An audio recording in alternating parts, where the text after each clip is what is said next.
Okay, thank you for everyone who's attended today. My name is Will. I'm here at the Heart Zone's headquarters in Sacramento, California, and we were going to be doing one of our monthly webinars that we'll be doing going forward. So keep an eye out for more invitations to stuff like this with different ed tech subjects and health and physical education subjects.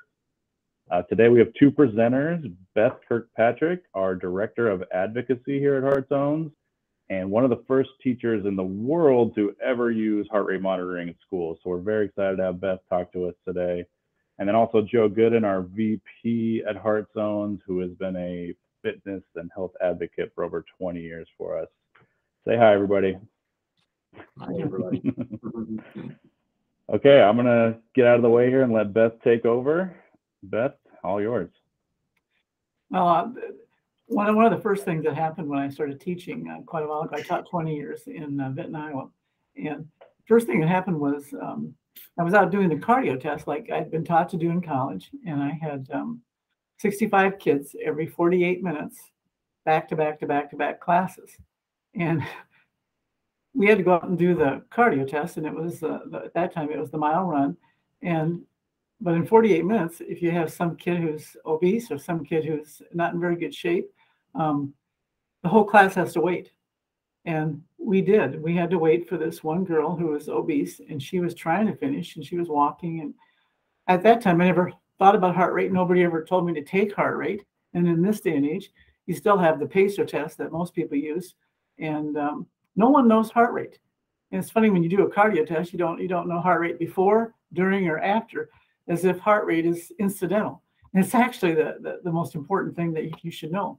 You can't even individualize exercise prescriptions unless you know heart rate. Right now, we're giving out exercise prescriptions to groups of individuals every 48 minutes, when we should be giving out individual prescriptions during in a group setting, and we can't do it. So we just keep giving group instructions, group exercise thoughts to everybody out there, but nobody can evaluate it. So this girl finished, and she collapsed at the finish line, and I thought she was dead. And I guess it shakes you up when you run over there, and she hadn't died. She came awake and just woke up, and the first thing she said to me was, "Oh, Mrs. K, I'm so sorry. I kept the whole class.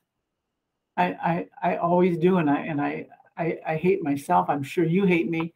My mom hates me, and I'm so sorry I'm in this school."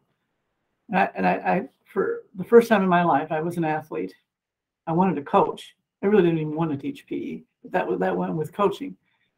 So I had a rude awakening there of really what was going to be my life dreams and goals completely changed from that point on. And it bothered me so much that I had never thought about how awful it was to not be in shape and not be one of the ones that finished first at everything. And when you teach every kid in school, I had 550 kids, which meant I had 65 kids every 48 minutes, which is absurd. However, that's the job. And so when we were walking in, I thought, I'm never going to do this again. And what I thought was odd is that half of the grade that I was giving out in physical education was effort. And how do you justify effort? How can you take half of your grade in this day and age and say it's an effort grade and we have no documentation? How do you prescribe exercise in track or basketball? Where are the records? And when you go to the records at the kid who was a senior in high school, and you go into all the records, there's no records in physical education. There might be a grade A, B, C, or whatever they give, and there'll be the fitness tests, which mean nothing because we're doing, the pull-ups, which there is no known disease where weak arms are a risk factor. And so we're doing these oddball tests. And we're absolutely asking kids in a pacer test or the 20-meter test to go as hard as they can to go to max. It's supposed to be a max test. And I couldn't understand why we would be giving a max test as a field test. It's absurd. And how do you know it's max? So these kids are told to go and go and go and keep going back and forth. The beeping speeds up, the time of that speeds up. And when they get done, we record laps. And then in the spring, they're supposed to go and remember what they did in the fall. And again, go as hard as they can, I guess, is whatever perception that is of every kid. And we would again record laps. It's absurd. It's absolutely absurd. So I told myself I was never going to do something like this again, where I would have kids exercising and I wouldn't be able to individualize my exercise prescriptions. And I can't justify an effort grade. And in the year 2022, that was in the year 1980, in the year 2022, we're still unable to justify our effort grade or to do a cardio test with knowledge of heart rate before, during, and after. What's a good pre-exercise heart rate? During if you're going to do a cardio test, we should establish the pre-exercise heart rate. What's a good heart rate, during the test? When do they stop? I think the kids should stop at 190, not go into the maximal areas anywhere near it. And then I think we should record a recovery heart rate after they've walked a lap and then recovered, and then they can lay down. So we have that evidence. But without a heart rate monitor, a heart rate sensor, I'm sorry, it was a heart rate monitor in 1980. I was just thinking about that. Heart rate sensors, we're handicapped in every way. We're the only ones who prescribe exercise. And yet we have no documentation. There are no records. So I heard that heart rate monitors at that time had been invented, and that there was a distributor in Iowa, where I believed it was an Omen, that they were going to be distributed in Iowa. I wrote 100 letters and I got the heart rate monitors donated when I went and made a presentation. And I had never made a presentation. I didn't know what it was like to write a grant. And I think that most kids who come out of college physical education don't know how to write a grant. And I got really good at this. And I also got really good at making presentations. If I was able to talk a major company into giving my little program in Vinton, Iowa, 65 heart rate monitors, the computer system called the Quantum XL, and the printer in 1981, why would they do that? These were never invented for physical education, which is kind of sad, really. They were not invented for physical education, that we would be able to individualize exercise and give individualized exercise prescriptions and let a kid be able to walk if he had to walk based upon his heart rate. So we had no way of letting the kid know that today his heart rate is maybe high, and maybe tomorrow it's not as high, and maybe if they're getting sick, or maybe if they've been overtrained, or what does heat do to your heart rate? What is anxiety? We have a lot of kids who have anxiety right now. What does that do to your heart rate? And does that affect your performance? Well, of course it does. So I made this presentation. I then took and I put this together in a grant, so that today you're going to get this PowerPoint and you're going to get this grant, and you're going to be able to take it and hand it in to a tech committee, to your school board, to your hospital association, to anybody in your community. And you're going to make that presentation using this PowerPoint that I've developed. I'm pretty good at this. And you're going to see today some printouts and graphs that you would no way would you be able to know how to how could you ask for something if you had no evidence or no way of showing the board or the tech committee what you wanted. And you're not very good at writing grants. Nobody taught us how to do that. So that's what we're going to do here today. And the first thing that happened was we can't answer these basic questions. One of the basic questions is, how did you do? How active were you in physical education today? And take a look at this graph. How could you answer that question if you didn't have this graph in front of you? Yellow is moderate, red is vigorous, and blue is below the zone. It's you're not getting much benefit if you're in the blue zone. So moderate to vigorous is where we want you, but mostly in the yellow, moderate. And the answer here, if you have the Heart Zones system, the answer is you are moderate to vigorous 51% of the time in physical education class. I can now give a kid a grade, and I can document it. I can show the parents every time what their kid was doing in physical education every day.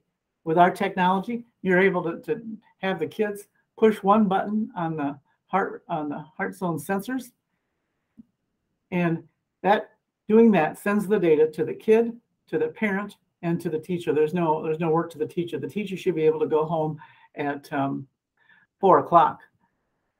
how did you do in physical education today as a teacher? So as you take a look at this, you're going to see that what's the first part of class? What are you doing? Should you be talking to the kids, telling them what we're going to do today? Yeah, we should be able to show that. So that's your warm-ups after you've talked a little bit to the kids. But every day we want to establish, can kids get low? Maybe sometime the kids are sitting there or laying there and you're talking to them and their heart rates are 140, 150, 160. What's going on with them? We'll have a record of this for every kid. Next thing you do is you have aerobic development. You know, that could be anything that you could think of that would get the heart rates up between 140 and 180. And then the next part of class, you should have a recovery where they walk a little bit and then you give them a concept of the day. What are you teaching today? Physical, mental, emotional. What are you teaching them? How does the activity you're doing tie into this whole thing that we're doing? How long do you have activity? Do the kids get their heart rates up in the zone during activity? And what I found out was that my competition where kids, I put them on teams and they would play on those teams for 2 or 3 weeks. I found out that my data from the heart rate technology showed that, you know what, only 6 kids out of every class, that first year I had the heart rate monitors, only 6 kids out of 65 were up there in the target zone enough to give them some benefits. And it was because of competition. And it took me 4 years to design the Ultra Shuffle, a way to play all games where kids come and go from different groups. And I'll be doing a webinar on that later on in a few weeks. But it took 4 years to design it so that the kids didn't know who was keeping score for what game, and they could come and go, and there was jerseys they had to wear. But what was interesting is once I took competition out of the activities, heart rates went to 80% to 85% of those kids were then in the target zone 50% of my class period. It was an astonishing awakening, especially for someone who's competitive. And so many of us who teach physical education are also coaches. We were drawn into physical education because of activities, which, you know, sports, which were competitive. So we do an unfair thing when we don't provide a different type of environment in physical education where they're not competitive all the time in the games, but they play hard. And so you'll see something about that. And then the cool down. Every day we should be able to see if the kid's recovery. So you've got a couple things you can look at with this. The pre-exercise heart rate and the recovery heart rate. Can they cool down? How low are they? So we're going to have some things we're going to look at over the year, over the course of 9 weeks or a semester, or during a training season with either track or basketball or any activity. So the heart zones move is pretty powerful when you take a look at this. The class summary, you know, if we can get kids, if most of my class today was in the moderate zone and somewhat vigorous zone, I had a successful lesson. So I could show parents that today, if I gave your kid a C or a D based upon the fact that he wasn't in the target zone very long, the moderate zone, they would say, yeah, but my son or daughter said that it was because of what you were doing, what you're teaching. And it might have been. Except if I look at the whole class results, I find out that most of the kids, 71%, and were moderate, 11% were vigorous, and your kid wasn't. The lesson was effective. The lesson was well designed. The cardio testing that we can do now is a big deal. I think the 20-meter submax test that I call the Kirkpatrick submax pacer test. You see the big board up there, and it's a pretty powerful thing to have a projection system and shoot up the heart rates of every kid. And we don't have to have any names on there. We can just have numbers. And so they're up there, and they know that their square is number 12 or number 13. And so these kids, first thing we'll do is we'll have them relax, where they're gonna be laying down while we play classical music, so that we record the pre-exercise heart rate before we do the submax test, the 20-meter run. And here, Rick Schubach from Grundy Center, and who I've worked with for so many years. First time we were able to see, could everybody get blue? So that whole board should be a light blue if they can get low, and I haven't done any exercise yet. But what if this kid here was still in the yellow when he laid down? He couldn't get in the blue. Then we could say, well, we've got a record of this. Let's see what he does tomorrow and the next day. Then we have a warm up, and then we do the test where the beeping speeds up. And the thing is, as a teacher, I can see how many kids are up in the red when they hit the 190. They get to finish that lap, then they walk a lap, and then they go for a full recovery. Again, we're doing a submaximal test for the pacer test. I call it the Kirkpatrick submaximal pacer test. And then we have a full recovery. And let's see how long it takes for everybody to recover, to get back down in the blue, and we now have that whole thing recorded, and we can see. Every kid has permission to adjust their heart rate with continuous real-time feedback, which is astonishing. I joined this company as the pioneer of using heart rate monitors. I was the first in 1980. And I had spent some time in retirement, and I came out of retirement when I saw this reinvented. Simple armbands on the arm. There is no chest strap. Any kid, kindergartners are using this now. We can have records from kindergarten all the way through 12th. We can see if we have records of heart rate, we have records of quite a few things that we'll be able to track, and coaches should have a record to be able to show you what they did, and it should be progressive. It should be overload, but with progression. Right now, we don't know if we overload anybody in a bout of fitness or in a PE class. You know, and when you do this fall and spring, we've put nobody through exercise abuse. Everybody is moving to the beat of their own heart, and it's pretty powerful. You see the kids here on the left that don't have technology, any technology. This test has been going on for 50 years. I don't even know what to say about that. 40 years ago, I began using heart rate technology. How could not the whole world join on this? Well, there was the cost factor. Yeah, there was, but it's your responsibility to sell your program to your school board. And when the tech committees came out, I was stunned that none of the physical educators I knew ever applied for the technology funds in their school. And maybe it was because, well, if you haven't had the technology, how could you possibly do this? So that's what we're going to fix today. So right now today, out there doing the PACER test today, they're supposed to go to the max. I believe it should be sub-max. And what these kids will have when they get done is a number. They've gone 42 laps, they've gone 22 laps, they've gone 88 laps. That's it for a cardio test. I can't understand that we can continue to have. That's it for your test. Kids on the right are using the big board. They're able to see what how high they're going. When their heart rate hits 190, they know they finished that lap. They're not in competition with each other, and they're going to do the same pace in the spring when we compare the tests. So the fall test and the spring test, the only thing that kid has to do is he has to move to the beat of his own heart and keep going until his heart rate hits 190, and then he gets to stop, walk a lap, recover, and then go lay down for a full recovery. This is kind of amazing. You have all you know after doing whatever the cardio test, the PACER test or a 20-meter test, is the number of laps. So for 50 years we've been doing this test, and we still have 43 laps. This is what it could look like if you would do it the way I believe you should do it. You would have knowledge of what the kid's heart rate was when they were laying down, when they did the warm-up, and then when they went ahead and went to the beat as the time speeds up. This is fourth graders. I did 140 of these fourth graders using this technology. And most fourth graders are going to be in the yellow zone, the moderate zone, for a very short period of time. They're going to blow right through it. And no one knows this because no one's ever seen this. So anyone that looks at this video, this webinar, this is the first time they have any college professors, any coaches, and any physical educators have ever seen the results. And what about the recovery off of this test? Do they recover? This kid here we're still going to get laps. We're going to still count laps. So this kid's not going to have very many laps because we stopped him at 190 and they're not in very good shape. We didn't let them go until they, whatever they think is their max. We stopped them at a certain point.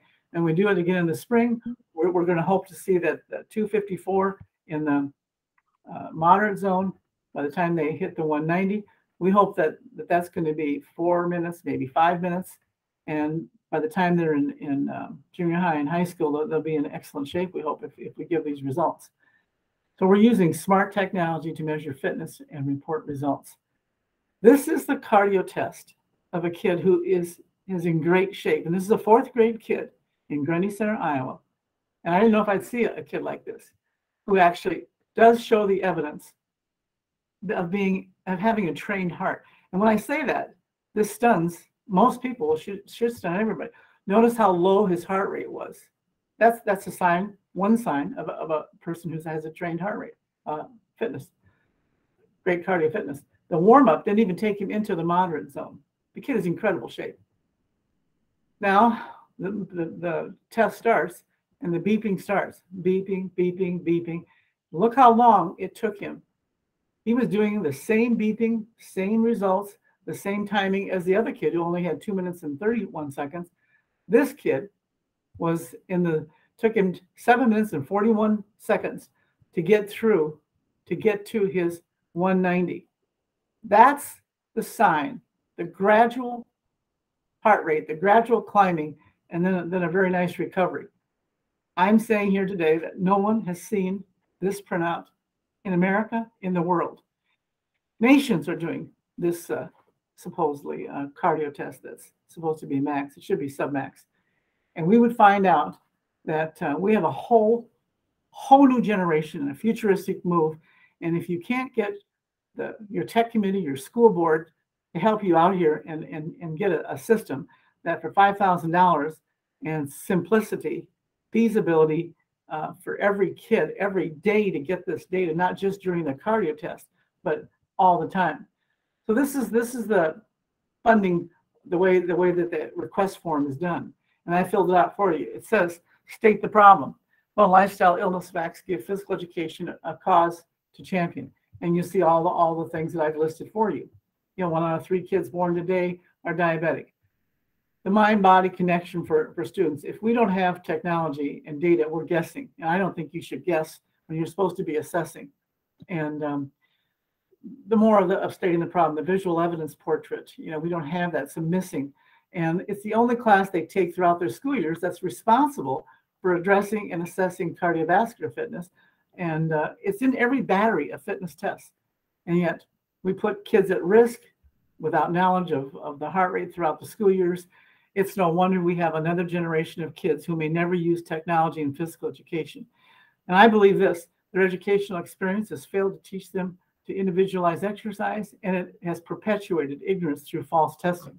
So the spiraling of what's going on in our society with everybody advocating and having technology like a phone, for heaven's sakes, we have a chance now to join the technology revolution in our assessments and in our perception, in our individualizing of exercise prescriptions, in our physical education classes, and in our athletics. I can't imagine cross country that we don't have records that show today's exercise did this, did the kid improve? Are we gradually prescribing exercise to evolve into having a physically fit kid? It's overload specificity, and we have to do this correctly. So the Heart Zone's MOVE system is best educational tool I've ever seen. The MOVE now is the Heart Zone's MOVE is being used in some colleges nationwide. We've got places that are teaching this to kids, so when they come out, they can go to an interview. And one of the things that I think is so cool is that if I were going to interview, and I tell the colleges this, you would take this, which is this PowerPoint put together, to your interview, and you would tell the people interviewing, you'd be the only one. You'd go to the interview with the principal and probably the superintendent and some other people and say, this is the reason why I want to be teaching here in your school and coaching here. And the first thing I'm going to do is I'm going to hand in this application for technology. This is an application that I'll make the presentation and I'll hand this in. And I expect to get $5,000 from your tech committee or your school board, because times are going to change now with me. I'm the future. I represent a high-tech graduate.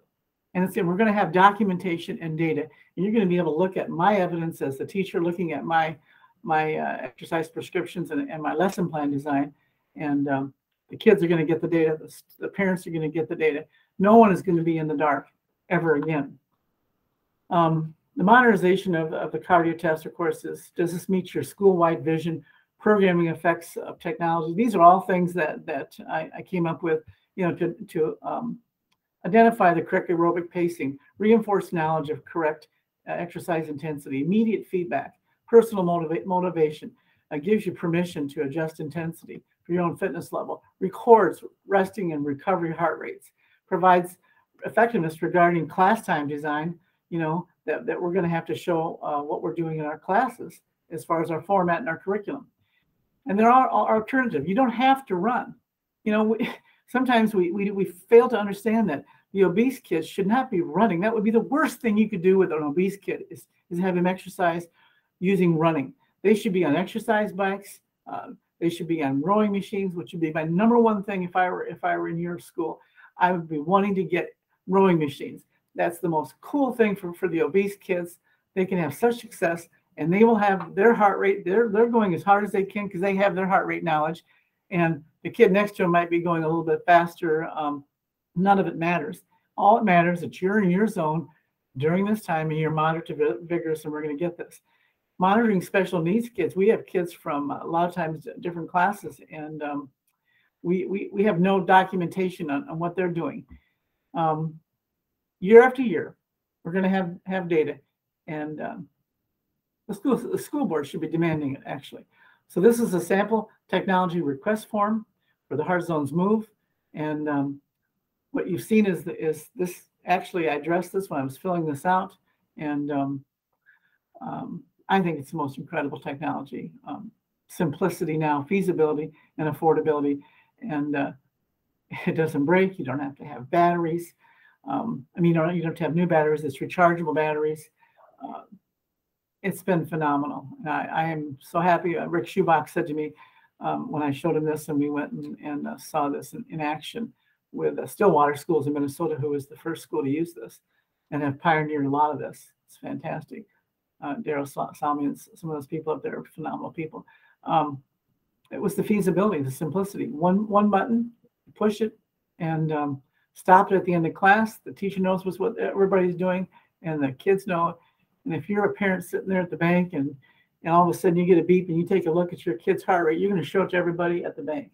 And if you're in a business or wherever you are, you're going to show people this. And people are going to start talking about physical education, about the changes in physical education. One thing we did is we had parents wearing this for the day in the life of a career. And we wanted to study different aspects of careers. So the parents wore these for the day in the life of them. We blew them up and we put them on the wall of the gym. We put 700 different big printouts of heart rates. And what we found out was the farmer, the truck driver, the doctor, the lawyer, the accountant, everybody in our town, no one in their day of their work showed that their heart rates were anything but pretty much total sedentary. And it really awakened our entire town. And we ended up having a fitness center inside of our school because people wanted to start getting, they wanted to use the equipment. They wanted to use the heart rate technology, and it kind of turned everybody to this day. It's been a phenomenal thing that, you have to have a family work towards a goal of fitness and health. And it changed the perception of what people thought physical education should be. We now had documentation. We now had data. And people came in to visit from colleges from all over the United States, actually, and we ended up having a global forum because there was no place you could go and see technology in action in physical education. There was nowhere to go. So they came to this little town of Grundy Center, Iowa. We had 32 countries and 122 PhDs from all over the world come and take a look at this in a global forum that we held. We had Secretary of Education Artie Duncan visit. We've had senators visit. And the reason was there was some place on earth where you could see it in action. And it's always been, my dad died of a heart attack, so did my grandmother. And I've now outlived everyone in my family. So I guess I'm thankful. I think it saved my life as well. Hey Beth, why don't you cover kind of where you started when you first came to school, what you had and what you ended up with. I know I think at one time you told me you raised about $1 million worth of grants or got grants from local banks, and kind of go into that a little bit for us. Well, when I first got the job, I went into the storage room and I had 2 softball bats, maybe 5 softballs. I had 5 or 6 basketballs. I mean, you could clearly see. And I asked, well, what is my budget? I don't have any equipment. How could I possibly, I'm going to teach like 4 sports. Is that what I'm supposed to teach? Yeah, that'd be great. You can do basketball and volleyball. There's some volleyballs too for you. And so I can't live like this. This is going to be what I do for a living. And so when I when I figured out how to write a grant, I started using this to make this presentation to everybody. And so when I went to cross country skis, I found a company. I wrote letters. Sometimes I take 100 letters, and I went to cross country skis, and there was a place out in Maine, and the president of the company got on the phone and said, you know, I'm not going to give you skis. What can you do for us? So he said, for every 5 pair of skis you sell, I'll give you one. So I ended up selling, you know, just to all the people, the parents and the kids and stuff. And we ended up getting, so I could have 65 sets of cross country skis. So every kid in my school, when we in the wintertime, we were going to have snow. You know, we could get that. And so once I got successful that way, I started writing a little bit bigger grants. And sometimes you had to do things. I designed the Heart Adventures that turns the entire gym into the circulatory system, and every kid's a red blood cell. When I did that for a company, they gave me the Heart Adventures.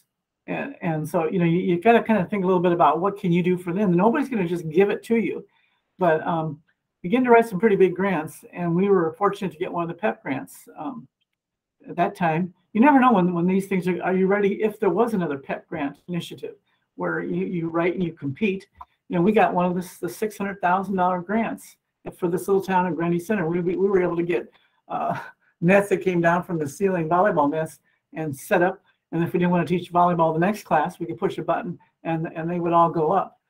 And we ended up getting cross country skis. We had rowing machines at a company out east. I talked them into giving them to us, and we had individual weights. Another company gave us a whole system of that.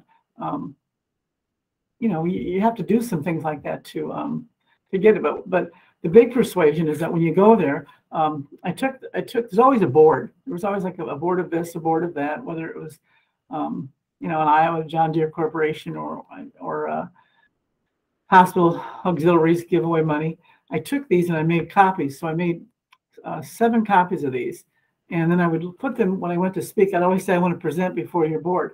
It's, oh, that'd be great. So it'd be the hospital board or something, and nobody ever presented. They just submit the grant. If you submit a grant, it'll go on the bottom of the pile. So I would lay these on the where the people were going to sit on the board, and they would come in right away. They would say, oh, look at that. It's all filled out. Look at these nice, look at these colorful pictures and graphs and things. Oh, then I would ask them. I'd be up in front of them, and I'd say, why don't you guess my heart rate? And they would, you know, oh, it's 102, and oh, she's a runner. I bet it's 72, and they would all kind of thought it was kind of fun. And then I would say, and I'd flip on the screen now where you can see from our heart zones move, you could see the heart rate of me right now as soon as I turn the projector on.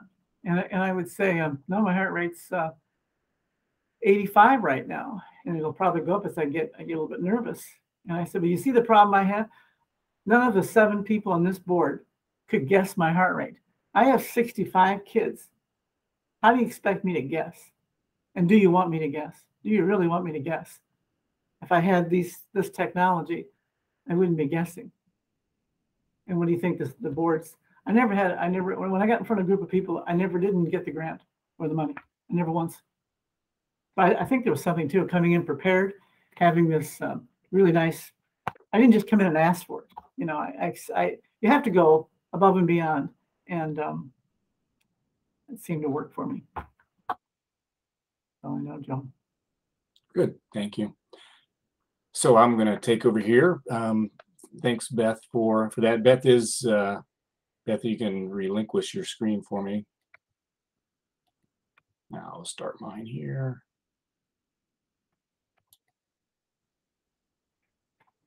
All right. Let me know when everybody can see it. Okay, I think everybody's got it now. So yeah, you know, but like Beth says, she was in a small town in Iowa with, you know, a couple softball bats and softballs, and you know, she's the queen of fundraising, I guess you would say. So you know, there's a number of different ways, and what Beth has done with her presentation here, she's kind of put it in a form where it includes a lot of information as she was going through, you know, of why heart rate is important, So there's a lot of data here that you can use to give these presentations that she's talking about, or just fill out your grant forms, or or when you're presenting. So it's that's why she's kind of presented this in this manner. So what I'm going to kind of do is cover some of those fundraising opportunities and the places that you can go. I kind of start with number one, is your school or your district funding, and as most of you probably know, some districts have money and some districts don't have money. So, but you still have to ask. And that's the one thing that I did learn from Beth is you have to ask. If you don't ask, you're never going to receive anything. So you start at your district level. PTAs and PTOs, they're probably our best as far as getting funds.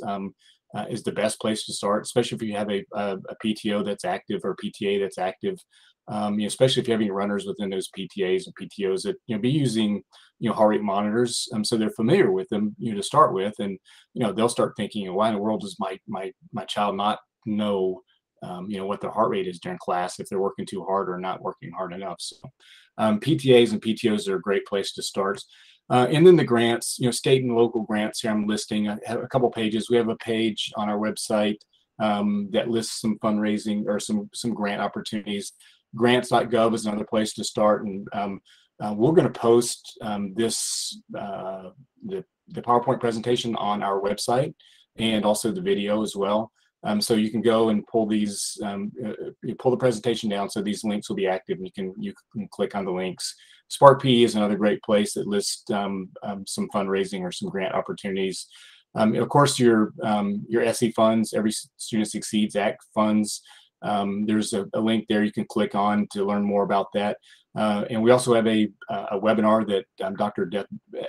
Deb Berkey put together for us that will kind of walk you through, give you more information about those, about your SE funds and the SE Act. But the one thing I really want to talk most about is CARES Act funding. You heard Beth mentioned that, the PEP grant, and I think a lot of us probably remember the PEP grants where you're getting, I think, Beth, what you said, you had $600,000. So there's some school districts who are getting quite a bit of money. Well, now there's something called CARES Act. It's the largest, actually, it's a larger opportunity than PEP was ever. So CARES, there's a link here just to click on. You also can go onto our website. We have 6 different blogs that kind of walk you through the CARES Act in general. But CARES, basically, what CARES stands for is it's COVID Aid Relief and Economic Security Act. And there's actually 3 acts. We kind of we refer to them all as CARES, but they do have different names. So if you actually were to go in to look, there are CARES Act 1 is called CARES. CARES Act 2 is the COVID Virus Response and Relief Supplemental Appropriations Act. And then the last one was just released this last year's American Rescue Plan Act. Those kind of just determined by the administration what they were called. But as you can see here, the CARES Act as a whole the federal government has put out $263 billion, billion with a B, for schools to prepare and respond to the impacts of COVID-19. Almost $190 billion was allotted to elementary and secondary school relief funds. And that's where you hear ESSERs a lot of times. That's where a lot of your funds can come from. And the federal government is basically given the states this money, and the states have decided how they distribute it to the different school districts. And I'm going to show you here in a second how you can actually look and see, how much each state received and how much each district received. But also in the CARES Act, actually state in the CARES Act, it mandates the purchase of technology and social emotional learning solutions. So I know, so you can't use CARES Act to buy your playground balls or your other equipment, but you can for technology. And we fall under that umbrella, as a technology. So just this is kind of what our packs look like, our class packs. When you purchase, you get heart rate sensors, bridge. One thing you don't get is an iPad, but most schools and a lot of schools do have iPads that you can get from your district, or you can purchase as well. But then the other thing that we've just added is our social emotional learning booklet. So it teaches you how to get started using social emotional learning using the Heart Zone system. So I know that's one of the big catchphrases and big areas that schools are looking to be able to purchase. So this will walk you through how you can actually use Heart Zones, for social emotional learning. So you got two different areas that it qualifies as far as the CARES Act money. One is technology, and then is the social emotional learning aspect. And as I said, you can actually go into a website, and this is the link to the website here. And as I said, you can download this from our website. You have the link. This actually shows by state how much each state received in money. So that's at $190 billion. And you can kind of see at the bottom here, the different colors, the brighter the color is the more money that the state received. So once you click on, so it gives you the number, the amount of money each state received. Believe it or not, and if you go to your administration, they're going to tell you there's no money left. In most cases, that's kind of the easy way to to get you just to stop asking. But this website will actually show you how much money has been spent. So you can kind of see there's a color scale here at the bottom. 100% is dark blue. If you look at this map, there are no dark blue colors. Most of them are in the light blue. So it's like in the 20 or 30% range that the states haven't even spent the money. If you actually click on one of the states, and I just use North Carolina here as an example, you actually can see in general, North Carolina received about $1.1 million in funding. They've only spent 20%. So the money is out there. So it's just using what Beth has put together here, and asking your coordinators, asking your administration for the money. And you actually can drill down even to the school district, see how much each school district received. And here I just used North Carolina. I typed in Winston-Salem. So you can see Winston-Salem received about $300,000 in funding. So you can actually see the amount of funding that you're actually, so you can see how much your districts received, and you'll be able to, that's a good start. And it's really kind of a three-step process for accessing these funds. First, it's finding the right people. Maybe start with your principal. Depending on the district, it's different in every district that's out there. Maybe it's you start with your principal. They may be able to tell you if how to access these CARES Act funding. If you have a curriculum coordinator or a PE coordinator, or a lead teacher, you start there. Go to the procurement office. As Beth said, the tech committee is another good one to start with. And Beth has put together everything you kind of need here, kind of your needs list. In her presentation, you kind of justify your needs. It's one of the reasons she kind of went through the whole, why heart rate is important and why we should be using it in school, and why, for the PACER test, if everybody's doing the PACER test, why it should be be used in the PACER test. So, you can compile that information, compile all the information from the maps I've shown you and the links to the website for the CARES Act information. And then lastly, you ask Heart Zones for a quote. So we give you a quote of exactly, what would it cost for, a class pack. And then the last is just ask. And that's one of the things that Beth, kind of hit on is if you don't ask, you're not going to get it. She's put the request form together here. So she's kind of completed everything for you, giving the information. So you take it to the principals and your coordinators and your procurement office and do the presentation live, like Beth said.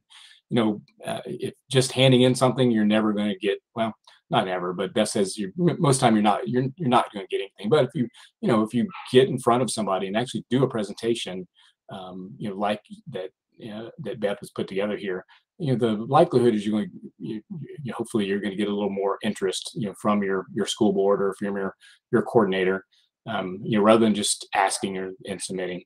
And then lastly, it's first you don't succeed, try again. The CARES Act money has been around for the 3 different cycles now. Like I said, most of the districts have not spent the money. You can see from the states, the state of North Carolina, only 25% of the money has been spent. So the money's out there. And with, hopefully it looks like COVID is, if not going away, it's, hopefully we're kind of getting back to, to normalcy now. So I think a lot of those funds, they were kind of holding back to see what they're going to have to do with them, if they need to buy more PPE or whatever they had to do for these next years. So I think they're going to start releasing that money. We're already starting to see it with some school districts. We've had some school districts throughout the United States have done district-wide implementations because the district started releasing that money. So it's really, you really have to ask, and you have to keep on trying, because right now they say they might have any money, but as that funding and they decide they can't, they can't buy any more PPE or they can't buy anything else for their schools, they're going to start releasing it to to the schools to purchase. And like I said, it states in the CARES Act it can be used for technology and it can be used for social emotional learning. So you kind of got the heads up, or the over the rest of the teachers and in the school, I would say, because it's technology can be used in the gym, and the social emotional learning is huge right now. So it's just really going in and asking, really. So this is our contact information. I don't know if anybody has any questions. If you have any questions, you can pop on and ask. But Beth, like Beth said, she was the very first teacher in the world back in 1981, I believe, to use heart rate in her classes. And she has continued to spearhead and and has really push that more and more teachers, and the reasons why more and more teachers should be using heart rate in the gyms, because it really is, it is quite useful for motivating and knowing how hard kids are working if they're not working hard enough, and having the ability to give that instantaneous feedback, and taking subjectivity totally out of it, where you can't just look at the obese kid who's, as Beth said, who's trying to run. You're thinking they're not actually, their heart rate is not up very high, or they're not very active, but actually they're probably more active than the kids that are running in most cases. And I think Beth would agree with that. So does anybody have any questions real quick? We're coming up on the hour. If not, Christopher? Hey, Yes. Joe, how are you? I'm in Buffalo, New York, and we have a class set of the heart rate monitors, and I've used them. The tough thing is, how often do you guys update the technology? Normally once or twice a year. Okay. And most of the time, we do updates. If we see an issue, we'll do an update. A lot of times it's if teachers bring us ideas with they want to see new data points, or there's new technology that's come out, we will update. But it's probably been a little over a year because of COVID that we haven't done an update. We're working on an update now that it's going to add some new features and take care of a couple issues that some of you may be experiencing. But yeah, the updates, actually I'm testing now, so a new update's probably going to come out in the next couple weeks. Yeah, because I know sometimes we have connectivity issues. And Beth, I don't know if you've had any issues like that in a classroom, or if it's just our Wi-Fi. I don't know. Sometimes you get those kids, it's not working. Yeah. And actually there's a couple things. It really depends on the school with the Wi-Fi, because that's the main thing is Wi-Fi. Can be fickle in the schools. If you're having that problem, I would suggest running what we call standalone mode, where you kind of take that Wi-Fi totally out of it. Okay. And then one of the things we're actually adding is an alert. A lot of times the kids, you don't put the sensor on correctly, and maybe it's on their wrist or something. So actually, we'll put an alert that tells you when the kids don't have the sensor on correctly. So it'll say they've taken it off, and they've laid it down, and so it kind of gives you the heads up if it's not on tight or not on correctly. And one last question, charging. Yep. And that to me is the biggest challenge. We have our high schools 9 through 12, and we have 1,800 students. Mm-hmm. And we typically have a class set of about 26 to 30. Yep. And charging them and doing that, it's interesting because of how the pockets are and plugging everything in. Is there going to be any consideration to an update to a better charging platform? Not currently. How long have you had your sensors? It's been last. Yeah, we got them pre-COVID, so okay. It's been a few years. Yeah. Okay. Yeah, I was gonna say one thing, you don't have to charge them every night if you don't want to. Actually, on the tiles, there's a battery indicator light, so you can actually see if you've been using that. So, so most teachers have the kids at the end of the class to kind of clip them in. Yeah. They'll blink when they're clicked in correctly. So if you have the hanging charging unit, you can actually see the lights blinking red. Yeah. They're blinking. So that's one thing, just to make sure the kids are, got them in the cradles correctly and charging them. So, okay. Yeah. All right. Well, thank you for your time. Yeah. And actually, by all means, contact me. Buffalo is one of my territories at this point. So I can help you with anything you need. Thanks, Chris. All right. Thank you, Joe. Appreciate it. Hi, Beth. You have a question? Okay, good. All right. Well, if we don't have any questions, thanks everybody for attending. Thanks, Beth, for your presentation and sharing a lifetime of using heart rate and what you've done, for schools and for heart zones in general. And I think we'll post this recording and post the PowerPoint. So it'll be on our website. Just go in and download the PowerPoint and print it off and use it like Beth used it for her, in her schools to get money. The other thing is on our website also, there's an Ask Beth page. She's the queen of heart rate. So she's done it all. If you have any questions about how to implement, or any questions with heart rate, or how to run the 20-meter test the way she's kind of advocating here, with not going to a max and using a sub-max heart rate number, by all means ask her a question. She'll start a conversation with you. So thank you very much for your time today. And if you have any questions, we want to thank you too, Joe, for being a part of this from the beginning, and Will too. But Sal Edwards really is the one who figured this all out.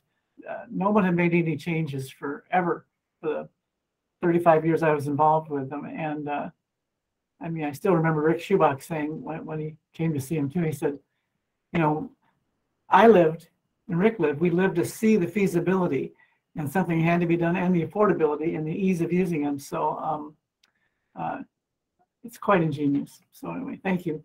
Good. All right. Thanks, everybody. Have a great rest of the day and weekend. Thanks. Thank you so much. Thank you, Beth. Thank you, Joe. Thanks, Will.